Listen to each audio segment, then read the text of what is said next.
Welcome to the webinar, the live webinar with Rabbi Pinchas Winston. We're here and we have a very special topic tonight. That's the questions and answers about the final redemption. This webinar is brought to you by bringthemhome.org.il and the Miriam Project Geula Hour. We also want to put in a plug for Rabbi Winston's website, which is 36.org. I will show you that just for those that have not yet seen it. And make sure that you spell it right. It's as it's spelled out, 36.org. And over there you can find all of his writings. I understand that you've completed your 100th book, Mazel Tov. Thank you. Thank you. And with that, we will start the show. And we want to wish everybody a Chodesh Tov. Yehuda Shamroth is running a little bit late, but she will be here momentarily. Whenever you're ready. Okay. First of all, thank you for the opportunity. And I just want to begin by explaining what this book is about, first of all, and then we can go to whatever questions and answers come up. It's actually very relevant to the topic. It was inspired by the situation today that is going on, and the book is actually called My Zadie's Diary. It's about the story is fictional, but the facts and information factual, taken from history itself, and the storyline basically is about an elderly man who, after the war, decided to keep a diary. He was a Holocaust survivor, went to one of the camps. Again, as I mentioned, it's fiction, but it's based upon fact, based upon true stories. And he decided after that he would keep a diary after it was over, not during the war itself, but after the war, because he was concerned. We don't know until the end why he's so concerned like this, but he was concerned that history repeats itself, that the events of 1930, for example, that they can happen again in our time, and they are, to a large degree, but people don't recognize them because they don't see the differences. They don't see why what's happening today is very similar to what was going on back at that time. And but it's on a broader scale, and the clothing changes, the name changes, and there's certain differences that make it difficult to recognize. But if you take off the outer layer and you look inside, you can see it's pretty much the same pattern over and over again. How things got stirred up back there, how it led. One of the things about the history that people tend to forget is that the future looks at the past in retrospect. As they say, hindsight is 20/20, but we look at things after the fact, after it's already been built. It's like you look at a house, look at an apartment building, a condominium, for example, that was built. It's already up and people are living in it. It looks a certain way, and you can't possibly imagine what it might have looked like at the beginning when they first began construction. So sometimes they have pictures of the progress, and the wall began like this, and that was the next stage, and you say, wow, I can't believe that was that became that. Or people are the best example. If you look at someone today, how many times have we gone to someone's house and we saw their pictures when they were young or a teenager, and they're completely different. I was once actually in the registrar's office at a yeshiva that I was attending at the time, and just flipping through the registration pages that people had to fill out to come to the yeshiva with a picture attached to it. It was a Baal Tshuva yeshiva, so a lot of people who came in weren't religious when they first began. They were slightly religious, and they still had their secular background. And I knew many of these people who are rabbis today and what they look like. And I was absolutely shocked as I'm flipping through the pages and looking what they looked like when they first came in. I would never, you can see obviously the similarities in the face and things like that, but haircuts and clothing and the presence of the person itself had changed so dramatically that Torah will do that. Torah will change a person. Plus, you're growing up, you're maturing, and there's major changes. So history is the same way, that things happen in one generation and they can repeat themselves in a future generation, but you won't necessarily make the connection unless you take off the other layers and see, look for the common denominator of all through history, because man also becomes more sophisticated. So anti-Semitism becomes more sophisticated. The means by which people carry it out and do what they want and impose their will on other people. We spoke a long time ago about Migdal Babel, the Tower of Babel, the Tower of Babel, and you look at the story of the Chumash, and it seems like a bunch of very, immature, egocentric people who decide to build the tower and sacrifice people along the way, because it says that if a person fell off, it didn't matter to them, because the main thing was to build this tower. They had different reasons to do it.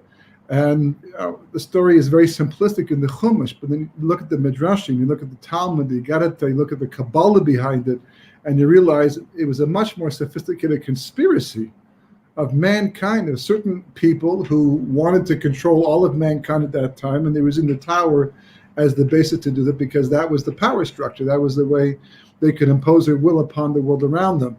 And you find this pattern repeating itself all through history. New world governments, new world, powers and things like that. This is themes that go in and out of history, back and forth, because man hasn't changed that much. The way we live has changed dramatically because of what we have available. Our clothing has changed over time, and our language has changed over time, but man essentially is the same person with the same Yetzer Hara. And if somebody believes in God, you see it, even if they believe in the wrong God, unfortunately, but you can see a lot of times that the behavior might be more down to earth than someone who doesn't believe in God at all and feels that the world is their playground, and they can impose their will upon other people to get what they want, to control the situations they see fit. So these are things that are constantly going on. So the book basically takes this idea that this elderly gentleman who, he lost his family in the Holocaust, and he has a whole new family. And at some point, we join the story when he's talking to his grandson, who's already a teenager, and he gives him over the diary to show him what he kept track of and what it was like back in the 1930s. So he's providing the reader, his grandson, but the reader, with 1930 eyes. That's the goal here. The idea is to don't look at it from the future and not recognize it, but go back into the past and see what was going on, and then having that information together with what's going on today in the world, which is real, then you can see the comparison. You can see how there's a lot of similarities, and it gives you a perspective of what to watch out for. And the book, the grandfather does die at some point in the book, and the son and the family continue on with it, the diary and the messages, and history starts to change around them, and they end up moving to Eretz Yisrael. That's what happens at the end of the book, because that's the place they feel it's going to be the safest in the future, because that's our tradition. It's supposed to be safest in Eretz Yisrael. I have been told, and I've seen it written, that the war of Gog and Magog will be more psychological for Jews living in Eretz Yisrael and more physical for Jews living in the diaspora, because it's a different reality. So that's the theme of the book. That's the idea that it will be coming out, God willing, soon. As Josh mentioned, it's the 100th book, so to speak, in this long list of books, but it's a theme that's very appropriate for today, and God willing, there'll be more details about that in the future. But if anybody has any questions at this point in time to do with the topic and what's going on today, then I'll be happy to deal with those.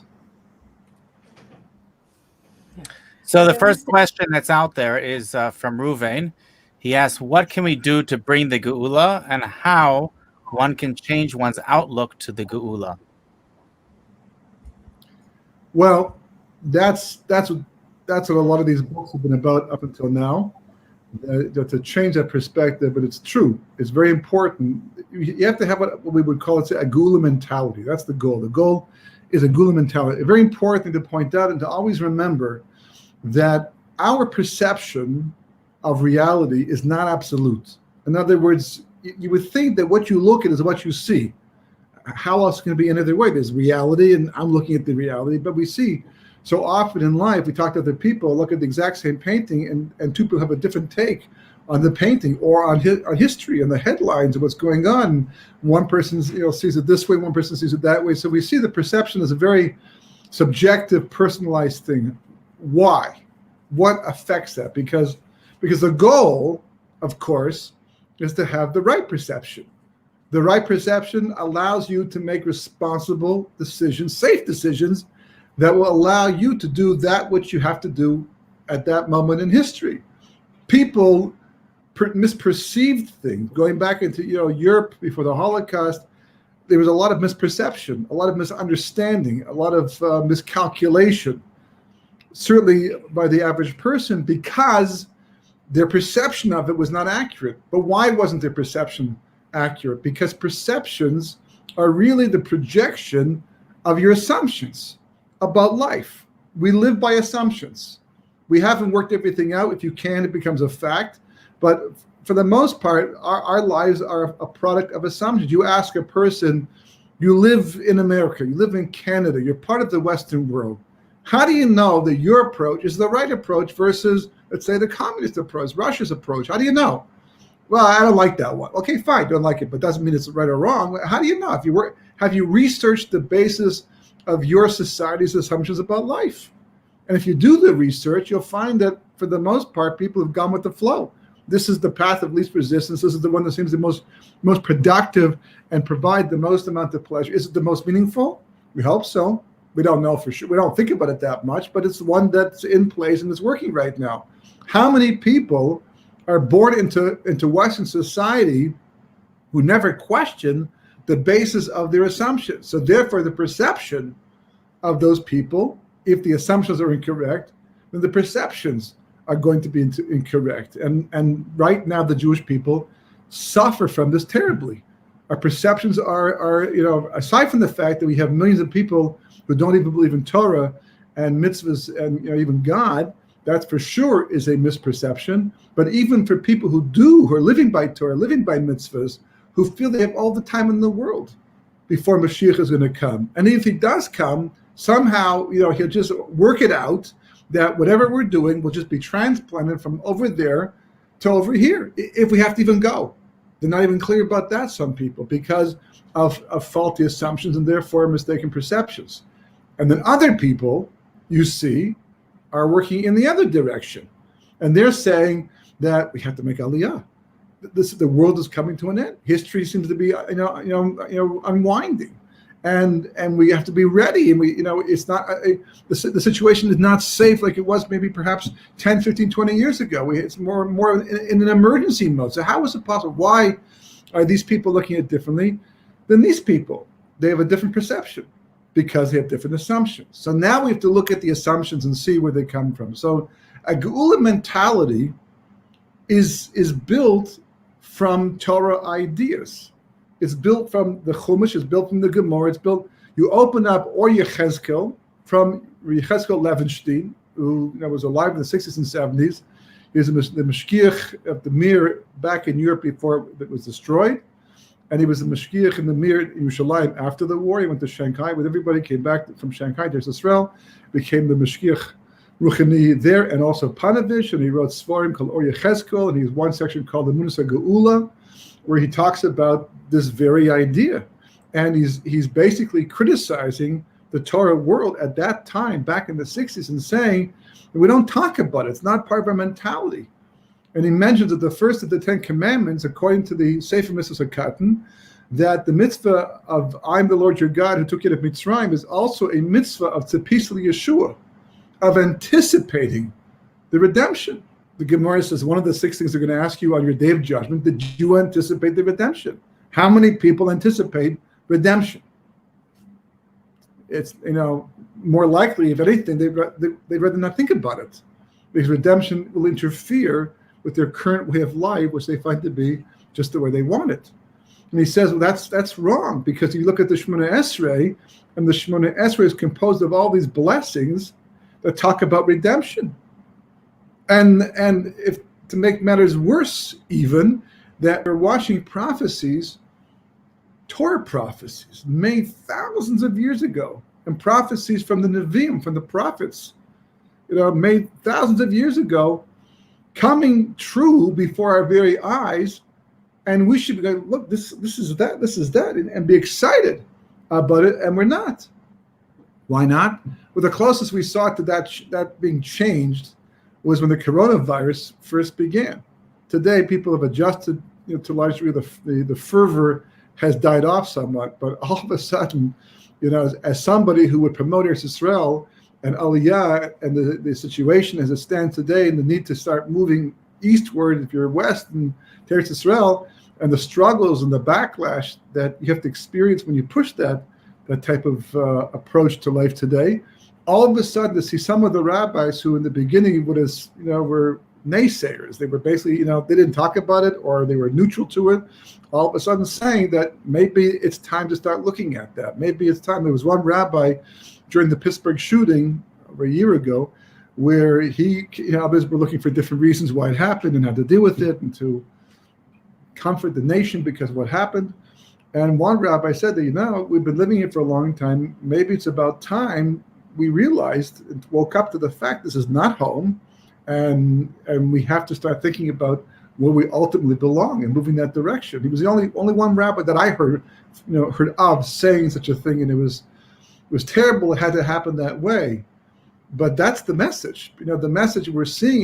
If as we said before, God's like an archer. He aims for a target. He never misses. So whatever he hits, that was the intended target. So if somehow the coronavirus or shootings or increased anti-Semitism is causing more people to consider moving east, just like the Twin Towers, when they came down too, affected some people, a shift in mentality, not major. And even though people did go back to their lives as they were before the episode to a large degree, nonetheless, there was a change, even if it's a small change, that's going to start pushing people more in that direction, because that's what God wants, ultimately. That's what has to happen. So and this is the big question people often ask, does the war of Gog and Magog, have to happen? And does the war of Gog and Magog have to be so severe? Because if you look at the Nevi'im and the way they describe it, it does not sound like it's going to be a pleasant period of time. And we're no strangers to world wars. We're no strangers to how desperate the situation can become. So, worse, better in the end. And the answer is, it depends upon us. It always depends upon us. We can mitigate the results, because it's like, the same thing. If someone's right next to you, you don't have to shout. Just talk normal voice. If someone's further away, you have to yell a little bit. If they're really far away, then you have to scream. And if they're so far away that even screaming is not going to work, then you need something even louder, so to speak. So that's up to us, how open we are. So we have to build. Some people already have that mentality, but to build from the bottom up if that's necessary. But the starting point is asking yourself the question: how much do I think about the redemption? How much do I even want it? How much is it? How much do I anticipate it's coming? How much do I need it? Because we all need it. It's a question of recognizing how much we need it. We don't think we need it, but we do. You know why? For one simple reason. Because we were created to talk to God, to be close to God. In the Garden of Eden, God talked to Adam Harishon, and he's going to talk to us once again, to everyone on their own level. And in the beginning, we required a Beis Hamikdash, a temple for that. In Eretz Yisrael, was like a focal point that we could meet and bring, karbanos and have a connection to Hashem. But we don't have that. Yeah, we make Shabbos, beautiful Shabbos, Baruch Hashem. We make Yom Tovim. We got a beautiful lulav and esrog for the most part, and tefillin, $1,000 a pair, at least, if not more or less, basically. We can, do so many mitzvahs. Mahad, you go to a simcha, boy. Baruch Hashem, it's a simcha with 500 people and bands, and the food is delicious. Kosher food in restaurants. The list goes on and on and on. How good Jewish life is today, and yet it means nothing against the fact that the Shekhinah is not amongst us in the way it's meant to be and will be once Mashiach comes. And that's supposed to hurt. You're supposed to look at the Temple Mount, and say there's a mosque sitting where the Beis Hamikdash is supposed to be. How can I feel good about that? How can I be shalim about that? How can I be content in spite of all the good things I'm enjoying? And that's part of a Geula mentality. It's part of understanding. We have to sit down and realize what we're supposed to look like, what we're supposed to be. In the business world, we do all the time. People look at famous success stories and they model themselves after that. Or in acting, they want to be a certain type of movie star, or or like a Rosh Hashiva, or whatever the case may be. We look down the road and see what we have to be, and then we plan our life and our path based upon that. We got to do the same with Geula too. Exact same thing. We don't. We're just like waiting day to day to day. And as a result of that, we don't have all the assumptions we need of the proper perception. So when God finally, Ani Hashem, he reveals himself and brings the world to the next great stage of history, a lot of people are going to be shocked. So it's a long answer to the question, but the answer is you have to build the Geula mentality. The Geula mentality will give you the proper perception, and everything else will flow from that. Hi, Rabbi Winston. I'm sorry I'm appearing late. I was picking up a Hayal from the bus, and his bus was about 20 minutes late. And he just finished like a 30-mile hike last night, so I wanted to make sure he didn't have to walk anymore. Anyway, thank you. What you're saying about like that we should be really mourning over the fact that we don't have the Beis Hamikdash, and we just finished Tish B'Av, okay? And I know that year after year, when I listen to all those wonderful videos that are inspirational and amazing, they usually have to do with Achdut, and they usually have to do with not speaking Lashon Hara because that's what destroyed the last temple. When is it going to be, do you think, or how can we encourage Rebbeim to speak about this in a really clear way that makes us really want to be here and really want to want redemption and the temple and Mashiach? I mean, people are going to follow Rebbeim, religious people, and they're not going to just. I mean, we do see a lot of people coming on their own in big groups, small groups, but until, I think, this is my opinion, you can correct me, until the Rebbeim say, come on, everybody, let's get over there. Like, how are people going to really follow? Are they really going to want? Will they? They're waiting for this. They're waiting for direction. Your assumption is that when the Rebbeim say that we should come, that they're actually going to come. That's an assumption. I'm not. Well, that is an assumption. Yeah, but you know what? But people do listen to the Das Torah. They do listen to Das Torah. We know this. Moshe Feinstein is quoted as saying, he actually looked at the issue because, as the state was developing, in the beginning they didn't know what was going to happen, but once they saw that the state was secure, was being very successful, Judaism was thriving in Israel. The government wasn't from necessarily, but religious, but the people were building shuls and yeshivas, and we know there's a certain koyach that happens in numbers. The Jewish people, the more people come, the stronger it gets. The more the kedusha increases, especially if people are learning Torah and living, during mitzvahs.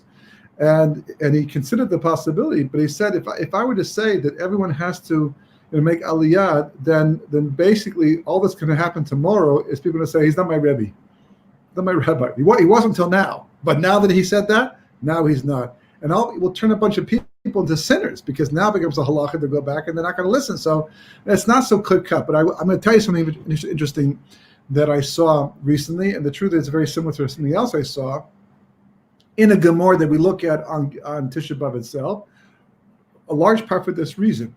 So the Arizal says that when Moshe Rabbeinu in Parshas Ve'eschanan, he was complaining to the Jewish people, he says, because of you, I can't go into Eretz Yisrael. Of course, the answer back to Moshe Rabbeinu, what are you blaming us for? You were the one who hit the rock. Okay, we antagonized, we aggravated you, but you hit the rock. It's your thing. God said you can't go in. We're going in. You can't go in because your mistakes. Don't blame it on us. So Moshe says, no, that was before, not anymore. Why not? Because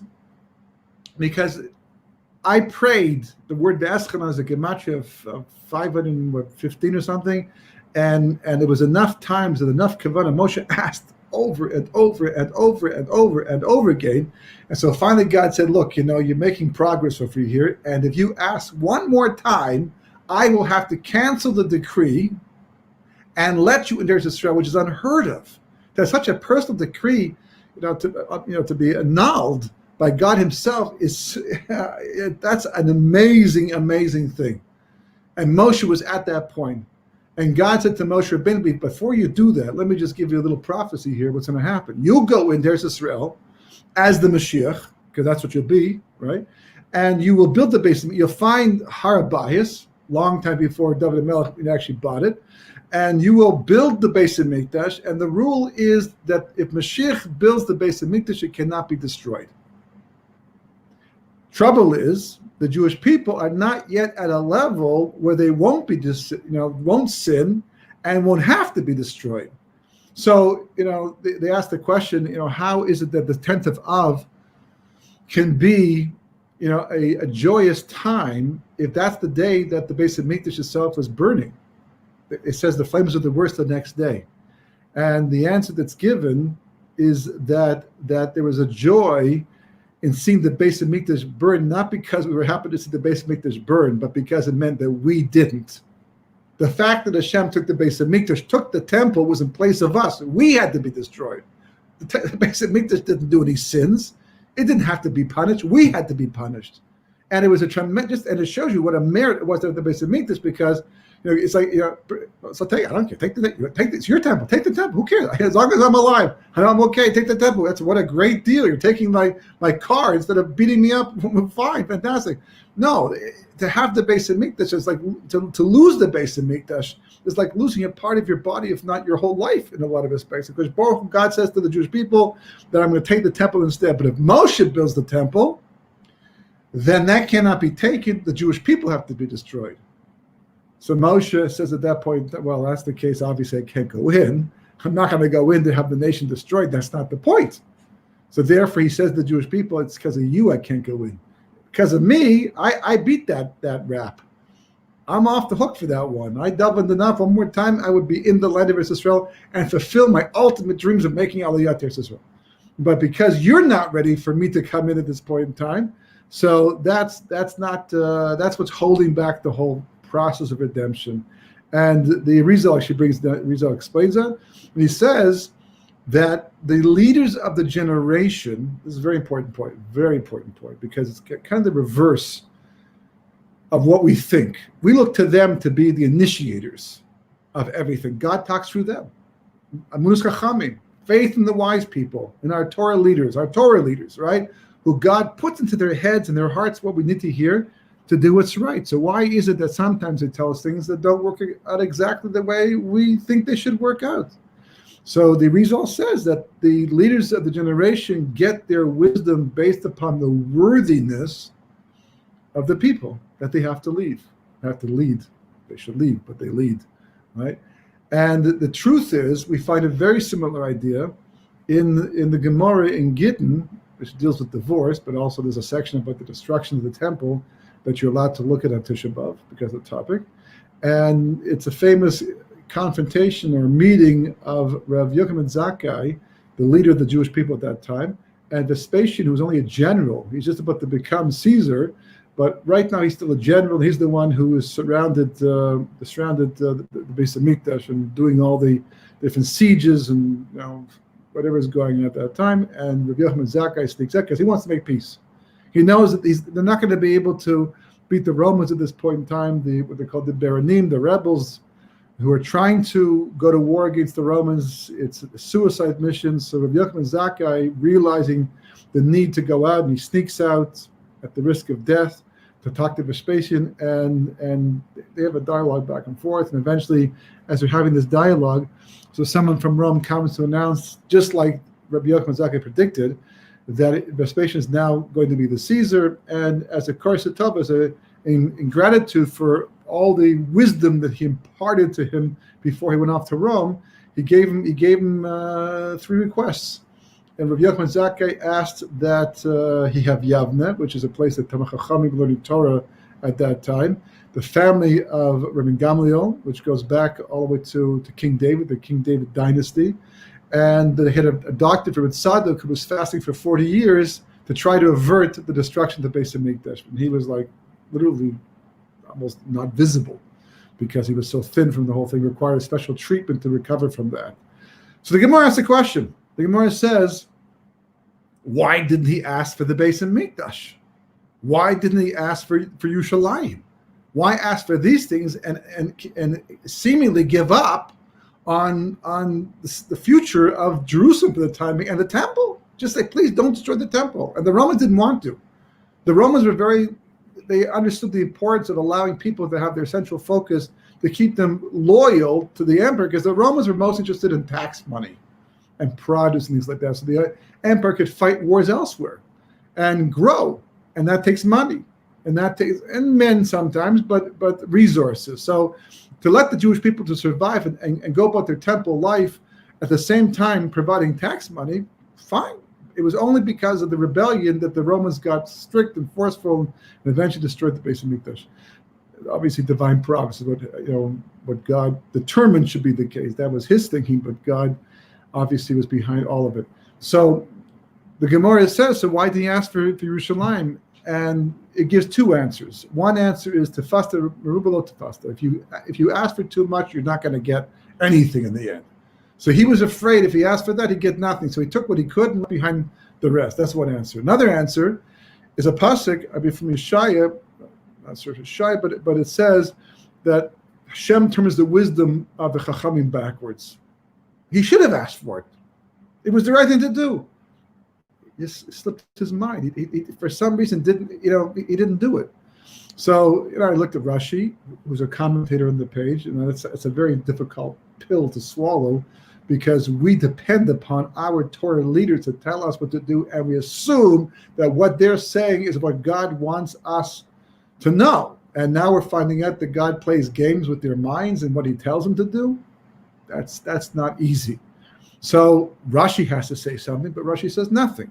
Tosfos for sure should say something. Another commentator on the page, and he says nothing. But the Marsha says something. The Marsha is bothered by the same question, and he answers. He says, because Torah leaders get their direction based upon the worthiness of the people they're leading. So someone, let's say, they don't really want to make Aliyah. They're not really comfortable with the fact that they're going to leave America or Canada or England or wherever they might be, where they're basically going about their life as they're used to it after many generations of being there and being successful, et cetera, et cetera. They have no real desire, but someone spoke to them and made them feel guilty for not wanting to, and they saw a few more sources. So they're going to put the whole thing to rest. They're going to ask a shaila. They're going to ask a halacha question. They're going to go to their rabbi and say, do I have to make aliyah? Is that what the halacha is? Is that what I should do at this point in time? But according to what the Marsha is saying, and what the Arizal later on says on Parshas V'Eschanan, that if you're going to come to the rabbi with a predisposition to not make aliyah, you're biased against it, you're praying that somehow the answer is going to be, no, you don't have to go. If that's where you're coming, that's the answer you're going to get. That's what the rabbi is going to take, whether it's for the good of the bad. The answer probably is, the answer is, unless the person's other halachic responsibilities. But the answer probably was going to be, yeah, you probably should do it. Check it out. First, check it out. Go look at it. Is it possible? Is it feasible? What about your family? But at least get the ball rolling. Move in that direction. Want it. And then call up Nefesh B'Nefesh, make some inquiries. It may be you can't do it. It may take 10 years before you make Aliyah. Hope not. But 10 years going back 20 years. Okay, it may be that you're not going to get so far so fast, but at least you're moving in that direction. But you're not going to get that. That's the mitzvah. But you're not going to get that answer. You know why? You don't want it. So yeah. It would be great if the Torah leaders would come on and say, yes, we all should go. Let's all pack up. It's time to move. It's getting dangerous. Let's look into the future, because as the Gemara says, Ezu Chachma Rosh Hanoilad, someone who sees in the future, he doesn't look at the present. He sees the present and he projects into the future and sees where it's going to go. Perhaps based upon past experience, based upon just a very brilliant mind, or just Siyata D'Shmaya, heavenly help. And it would be nice if that was the case, but it's not going to happen until the people themselves start moving in that direction. And that's why you're seeing history change. Because the leaders themselves, they don't require catastrophe to change their minds. They don't require to have strange and bizarre things happen to change their mind. If they're true Torah leaders, they're spiritually sensitive to what's going on, and they know all of Torah. They know all the Gemaras, all the Talmud that speaks about the importance of Eretz Israel. They know what the rabbis did back in the times of Babylonia, and how important it was. They've seen countless svarim, countless of works and books written on the topic. They in a second. And if they really are true Yiras Shamayim, people who have fear of God, and therefore a real Torah leader, because that's crucial, because it means the truth matters more to you than anything else. The moment that truth matters not as much as other things, you cannot be a Torah leader. not in the full sense of the term, because you're going to be biased. And you can't be biased. You can't afford to be biased. You're representing God's truth. So the moment that they see that this is the truth, they'll go with it, just like that. They don't need shocking things to happen. But the people, the population, unfortunately, that's the way it works for the rest of us. We have to go through incredible stuff where someone gets to the point.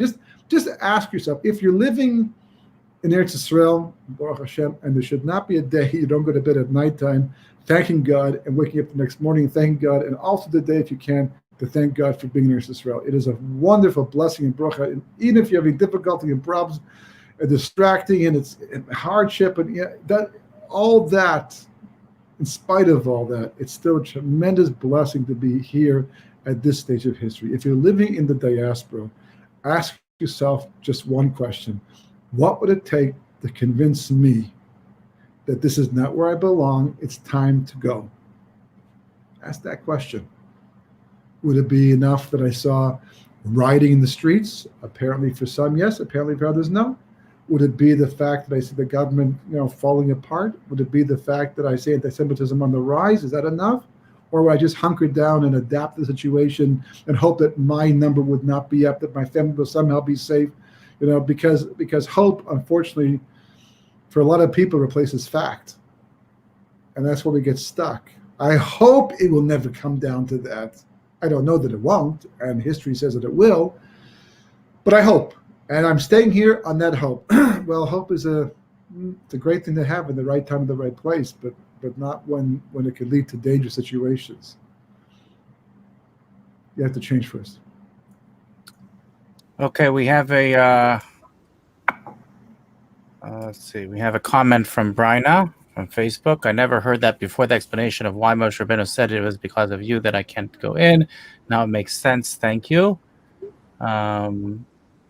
And she also says, me too, exactly. I thank Hashem for letting me live here every day out loud. We have another comment from Rona. The U.S. election will be motivating. Any comments about the U.S. Upcoming U.S. election? Yeah, I agree for sure. I mean, I'm not sure what the outcome is going to be. I mean, after just seeing recently how much manipulation there was of the electorate in the last election, and in spite of the fact that was the case, that Donald Trump won the election, shows you how much of a miracle it was that he got in at all. But looking at the situation, you see that his getting in many respects, expedited what's going on today. I think it's my belief that had he not gone into office, I'm grateful he did, because just moving the embassy to Jerusalem was a heroic thing that I'm very, very grateful for. And given the way that the Obama administration was dealing with Israel until he got in, he was a welcome relief, because he put the brakes on a lot of that, and was certainly much more friendly to the Jewish people and their needs and their concerns than a lot of the previous presidents, even Republicans included. And so all that having been said, but nevertheless, you can see that what's gone on in the last 3-4 years between the false news, between the amount of lying, the amount of corruption that's come to the surface because of him, not because he did it, but because his getting in was such a shocker to the other side, which thought for sure they would get in and be able to do the same thing they've been doing up until that time, but outside the eye shot of the population, the rest of the nation, all of a sudden, and not just that, but they had not covered the tracks completely, clearly, because of things that have come up over the last 4 or 5 years, revealing some of the tactics and antics that they used in the past, that there was a lot of panic. So they, in fact, have expedited the redemption because of increased corruption and increased falsehood and sheker. And even if some people are L'Shem Shemaim, even some people feel this is the best for the world somehow, they're so misguided in their thinking, nevertheless, corruption is corruption. And the reason why the flood came was not because everybody was evil at that time. People were born, children weren't evil. There are people who died in the flood who are 1 year old, 2 years old. You can't be called evil to get to a certain age, even if you're following the ways of your father and your mother who are evil, but you're not evil per se. There are a lot of children who died in the flood who weren't evil. They're probably adults too who weren't evil. So why did the flood come and wipe out the whole world? because Maisa Bereshis is a holy place. God's creation is a very holy place. We may abuse it, and there may be a lot of misuse and profaning of it, but that's on us. The world itself is the work of God, the handiwork of God. He invested, so to speak, so much into it. It matters a lot to him. And it's built in such a way that it can only handle so much corruption before it has to be rebooted. So, that all this corruption and all this lying and abuse of power and, you name it, one after the other has come out. The very fact that there's so many good people still in the world, in a sense, is almost irrelevant because it's not enough to counterbalance what's going on in the world. And they may feel that they're in power. They may not worry. They may have all the money. They may have bought all the companies. They may control this and control that and manipulate this and do all kinds of stuff that we could never even imagine and comprehend, because we would never do stuff like that. I mean, one of the reasons why the Holocaust took place, why we allowed it to take place, so to speak, we couldn't fathom in our darkest imagination such a thing, because we would never do such a thing to the people. We can do some pretty nasty stuff too, but we have limits. Not that, never to go that far. Even against King Shaul couldn't or didn't kill Agag, probably one of the most evil people in all of history, certainly from the Jewish perspective. We couldn't wipe out all the Canaanim, the Canaanites, because you walked into a tent, there was a woman there sitting on the floor with her children playing games, just like any other woman and child playing in their tent, and you have to kill them because they're part of the Canaanite people. Yeah, it was a mitzvah, because they had that evil inside of them, but we couldn't carry it out. So if we can't do it, then nobody can do it. Wrong. Unfortunately, in this world, because the moment you take God out of somebody's life, out of their world, everything is possible. There's no evil anymore. It's only the person who has the upper hand. If you believe in God, so you believe in good, you believe in evil.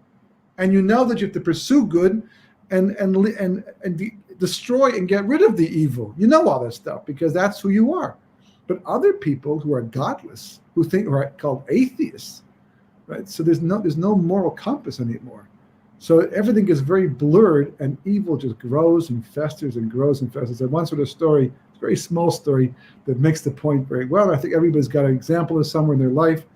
But a person who he was an accountant for a large company, and he was eventually caught extorting, taking money from the company. And they asked him, I think it was about $250,000 when they finally caught up to him, and he was actually very grateful that they caught him because he didn't want to do it. So they asked him, so why did you? How did it start in the first place? And he said it was a mistake, an innocent mistake. One day that I had more bills to pay than I had money in the bank to pay them. And I've got this company with all this money flowing through, and it really was my sincere intention to borrow money for 1 week. Of course, I got to do things with the books, but I'm going to give the money back in a week. I have no plans whatsoever to steal this money. I am an honest man. And what happens? Next week, unfortunately, things didn't work out the way he planned. Not only that, he didn't have the money to pay it back. He needed more money. So he took more money. And of course, it goes on. The economy can drop out. You're counting on money to come in. It doesn't. You buy the car before the money comes in. You're stuck with the car and now debt. It was like, he just kept going further and further and further till finally he couldn't stop himself. He couldn't help himself. You could do it, and get away with it seemingly. And he didn't like it. He was hating himself for it because he couldn't live a normal life. So he was grateful he was finally caught and go to jail for it. He couldn't admit it. It's just too hard. And this was the way to get out of it. So, so many people in life, they don't start off this way. They don't mean to start off this way. But, one thing, one influence, and another influence, and maybe they had this bad trait when they're growing up, but it didn't show up or wasn't so major. And it just festers and grows until eventually a person becomes an adult. And if they happen to be somebody who gets a lot of money at the same time without negative traits, together, there are basically 4 traits, at least I identify, 4 different types of characters in the world.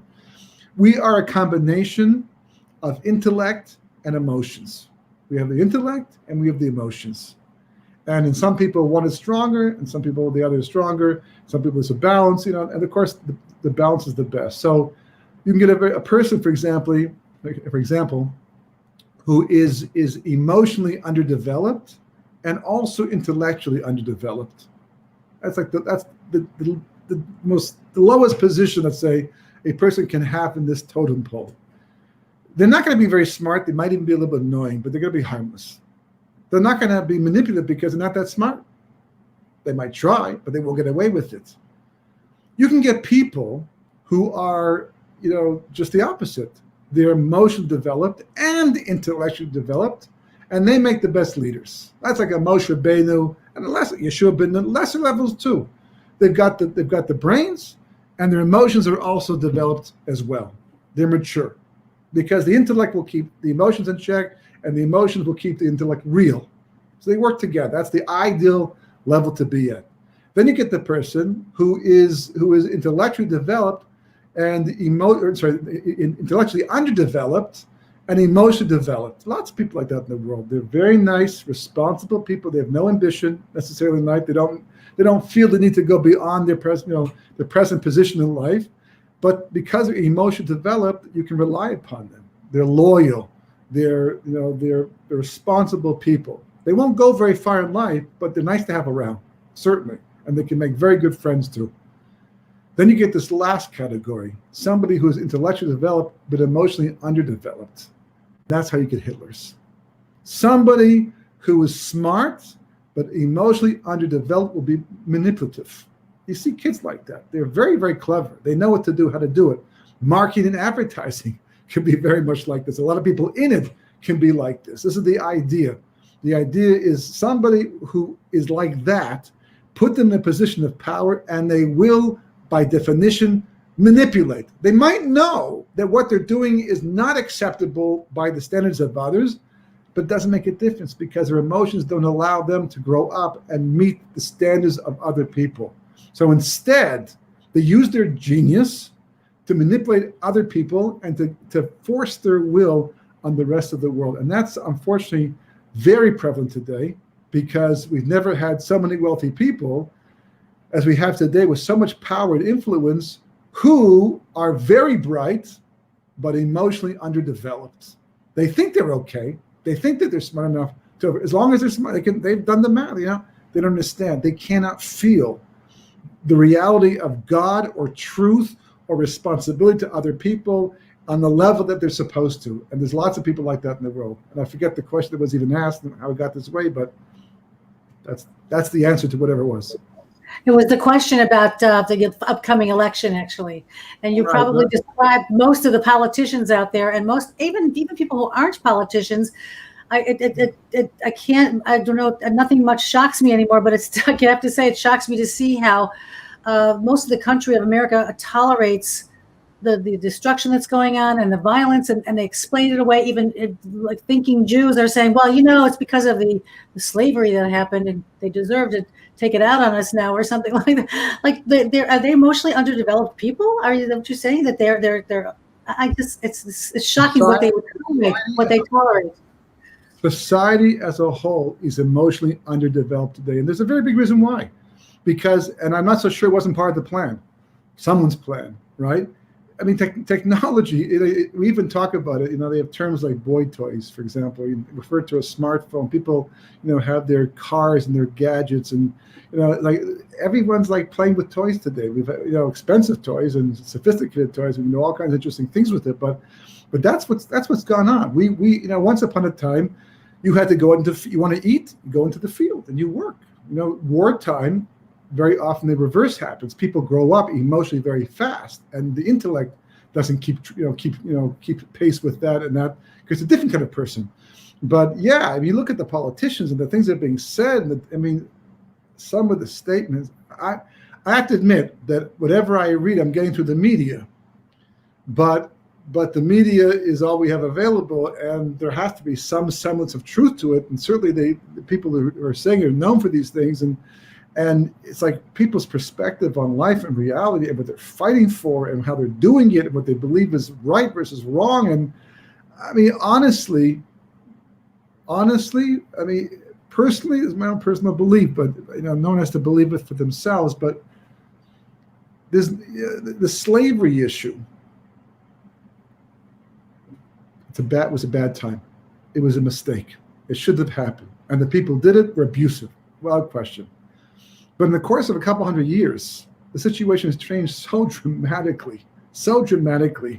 The opportunity that's available to go ahead and tear down a society that really, in a sense, I mean, if you look, by the way, a lot of people originally in Africa either bought as slaves or taken as slaves. But if you go back to Africa today and look at all the countries that these people may have come from and they had still remained there and their families had grown up there, more than likely, I can't say for sure, I'm guessing, but more than likely they'd probably be living in poverty and undereducated and being tested for vaccines that cannot be tested over here, as they do in Africa, a lot of times. Here, the lifestyle that's open and available to so many people, I agree, there's no question there's racism, and it's not a good thing. It's a terrible thing. Racism is not good. It's bad, evil, 100%, right? And agreed that people are abusive to one another, and that you have to provide equal opportunity in various different situations. It has to be looked at, examined. It's too big and too sophisticated just to make blanket statements. But I'm saying there's a disconnect. It's like some, why don't you like me? Because your great-great-grandfather once stole money from my great-great-grandfather, but our fathers got along, and our grandfathers got along, or even if they didn't fight, they didn't steal. So that's gonna, you had nothing to do with that. Right now, you don't even know about that money. It's like, how does that work?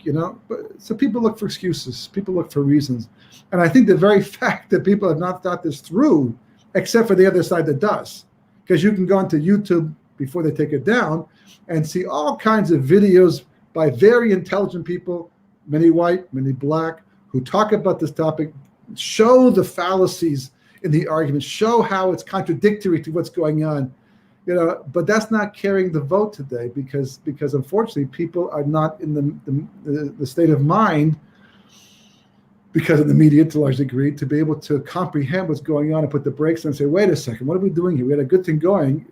No question, it's a work in progress. It has to be fixed and rectified. No one's saying America of the past was perfect at any stretch of the imagination, but it was something to work with.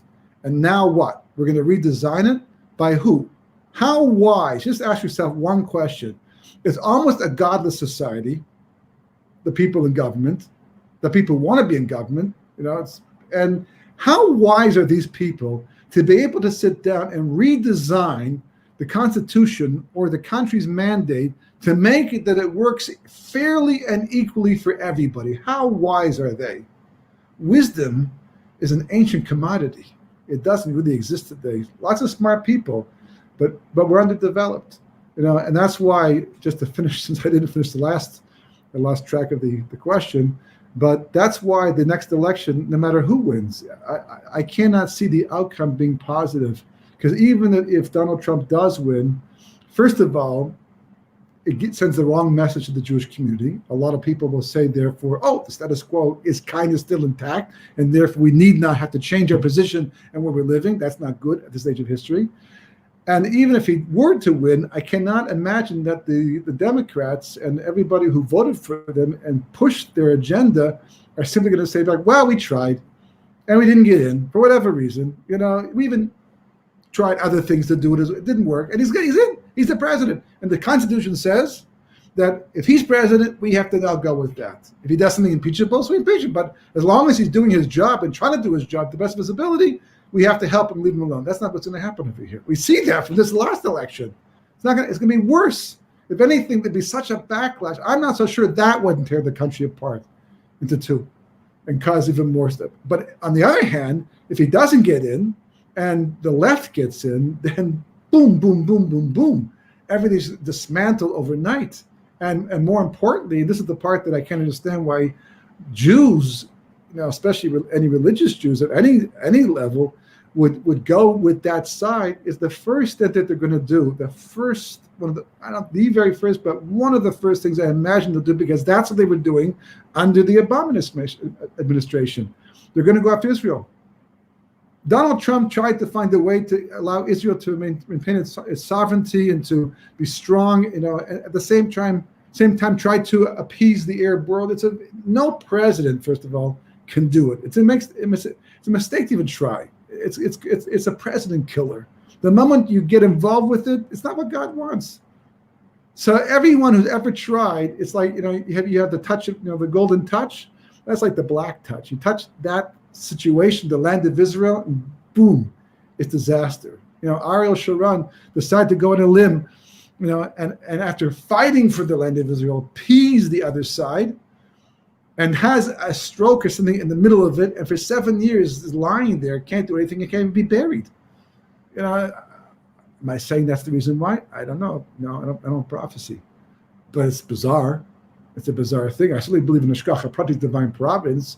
And every president who ever tried to touch the Eretz Yisrael, their record got tarnished and hurt by it in the end. It usually blew up in their face in some way, no matter how good they are, because of where we're holding in history right now and the importance of the land of Israel. So, yeah, this election coming up, I think everyone's holding their breath, waiting to see what's going to happen. But I don't know which one's going to cause, which one is going to expedite the redemption faster. And it's not so far away. And with things happening as they're happening and things are unfolding, so it's going to be a very tenuous time, if they could even have a fair and just election. You may have touched upon this point. We have another question from Facebook from Stephen Weiser, who's asking, how can we tell the good players from the bad? Erev Rav, world leaders, players on the world stage today. Well, when it comes to the world stage, people for the most part are puppets, and it's hard to know what the secret agendas of anybody are. You can look at one person who can seem like a friend, but really they're not below the surface, and vice versa. But the sefer I have that talks about the Erev Rav, he starts off with a caveat that basically says that, like, before you call anybody Erev Rav, you have to know it's not so simple. It can be very misleading. There's lots of people today who are Bali Tshuva, who once upon a time could easily have been called Erev Rav for one reason or another, because it's different categories of Erev Rav. I don't think it comes down to that so much, because of the fact that what counts is more what we're preserving, what we're fighting for. And that's clear to us. That's clear to us. So anybody, by definition, who interferes with that particular goal, redemption, the Jewish people returning back to the land of Israel, going back to our original borders as sanctioned by the Chumash, at least wanting to getting back there. At some point in time, we have to get back to Temple Mount, but there are halachic parameters how that happens. There's a sequence of events, how they're supposed to take place, but certainly wanting it, not simply acquiescing and accepting the situation as it stands, and one after the other. You just put together the picture of what the Messianic era is supposed to give to us, what we're supposed to be like. That's her goal. Anybody who tries to undermine that in any way, it's hard to call a friend, not while he's doing it or she's doing it for that case.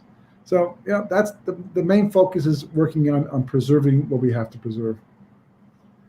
Another question about current events has to do with and you touched upon it also, the agreement with the United Arab Emirates that just was signed, and possibly with other Arab states.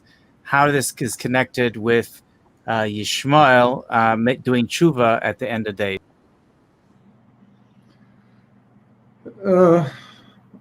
It's a little bit of a stretch to call this part of Yishmael doing tshuva. The tshuva that Yishmael does, as we see from the Chumash itself, is he's modeh to the fact that Yaakov is the Bechor, that Yitzchak is the Bechor, that his descendants, the other one. So this is more of a financial, political arrangement that, again, probably has aspects to it that we don't even understand, because we don't even know about them. What backroom deals were made, how many arms were bent, and how many promises were made already. For example, that they're talking about selling jets, American jets, fighter jets, which Israel's not happy with at all, because it gives an advantage that we don't want them to have, as much as they're just new friends. If they're friends at all. Yes, investment, money, all that stuff, that's going to come in. But today, I would say that nothing can be evaluated at the moment. I'd say that whatever's happened in recent times, you have to wait a while to, again, Chacham projects and sees where it might possibly go. But if anything, agreements with people who were previously our enemies tend to put pressure on us to have to compromise in ways we otherwise might not have because of it. So again, the jury is out, at least from a Torah perspective, as to what this means for the Jewish people. Listen, honestly, I'm not so sure that we're interested from a Torah perspective. We have all kinds of, additional people coming to the Temple Mount to bring that religion, make it stronger here in Israel. We're working towards getting back the temple, not building up the mosque and the Arab religion. That's not our mandate. That's not what has to happen before Mashiach comes. On the contrary, the Medrash says it's kind of a contest at the end of the days between the Arab world and the Jewish world to see whose God is the real God. And that leads to the final outcome of Mashiach coming. So, all these things are being done. First of all, they're not being done with Torah advice. They're being done by secular politicians who also are fighting for their own political lives too. And there's political things going on. These things can always happen right before a major election because it's like a way of saying, see, I'm useful. I can do something. I've accomplished something. And to distract people away from other things going on. There's a number of things. And to make you do it, I promise you that. And to make me do that, you promise me this. And it's a big mess of compromises and promises. So, and do we even know enough about any of it to be able to make a decision? No, not at all. But God willing, we'll be protected from whatever results that come through it in the end. Rabbi, we want to conclude because it's running late, but I wanted to congratulate you on your 100th book. Never ceases to amaze me. I tell everyone I know that, first of all, I've been learning by Rabbi Winston for at least 20 years. Met you at Tel Stone when I went to visit my family many, many years ago, and you gave a shiur for about 5 or 6 women and Shabbat morning. I don't know if you remember that. Long time ago. But you always, I tell everybody, I don't know when he sleeps because he's always writing. So kol hakavod, you have all that stamina, energy, and koach to give us this beautiful Torah. So mazel tov to you, and thank you so much for sharing all this beautiful Torah. And do you have time to tell us how you got started with all of this? How did you get inspired to write all these books about the redemption, end of days, and so on? True is, I wrote a book to explain all that also. There's a book that even goes into that detail. But it was a little long story, but it just very briefly that I was at a Shabbos table once with somebody. Friends of mine invited me for Shabbos, and they had a friend of theirs at the Shabbos table, and he was a very bright individual. He was a physics major at Hebrew University with a long ponytail, and very sharp guy. But he did not believe so much in Torah tradition, and certainly not in Rashi and then commentary. So he was learning Tanakh by flying blind. And if you do that, there's lots of questions that come up, seeming contradictions, and it's a mess. So he can answer, I can answer some of these questions when you ask me all these questions, and a lot of them were historical, and I just didn't know the answers to them because I never took the time to look. And I learned Navi, but I took everything at face value because I believe in it. And if I can't understand something, I'll look at Rashi, and other commentators will explain it to me because I believe in Rashi and the other, and the Radak and the different comment. But he didn't hold that, so I felt really dumb at the end of this. And I thought to myself, well, that's not good. If I'm going to be involved in outreach, I've got to have answers to these questions. So I sat down in between my learning Sadarim, the different times of the day we're supposed to be learning, at lunchtime with a piece of paper. My background is graphics and architecture, things like that. So I naturally mapped it out. There weren't a lot of history books at that time. Art Scroll wasn't published yet, but there were a few. Victor Miller, for example, had a set of history books that were very helpful for me. And I began to map out, events on a timeline to see where they were and how they happened. And then I thought, well, that's not enough. I need to know what was also going on in the secular world at the same time. So I began to look at secular history, which I do have background in, and looked at books and juxtaposed things and to see how it all came out. And I kept adding more information and more information and more information. And the more information I added, the more attention I got. The more people would stand behind me and look at what I was doing and say, well, what does that mean? What's this thing? And it became very, very fascinating. At one point in time, someone said, you should publish that. I had no intention of publishing it at first, but it was just basically for me. and all hand done, and rulers and all that. You got to publish it because it's got such important information. People learn Gemara, they have no idea the history behind it and the events, and we don't focus on history so much in the yeshiva world. It's important to know these things, so you got to publish it. I did a second timeline about anti-Semitism, and a third one, a fourth one, and it turns out that the person whose Shabbos table I sat at, he was involved in computers at the time, and he was, and he said, "Why don't you come into my store?" And Apple was just starting up with Macintosh, and anyhow, we worked together, and we actually did some, laid the information out in beautiful dot matrix timelines that they wouldn't look like anything today, but at that time it was a major accomplishment. And then we had them graphically, drawn professionally by graphic artists into timelines. And I eventually put some information to it, background information, and wrote my first book called The Unbroken Chain of Jewish Tradition, which sold over 5,000 copies in the end. And a lot of them went to yeshiva people because it was so fascinating for them to see how the Talmud, because the Talmud will juxtapose people that didn't even live in the same era. The Gemara is like timeless.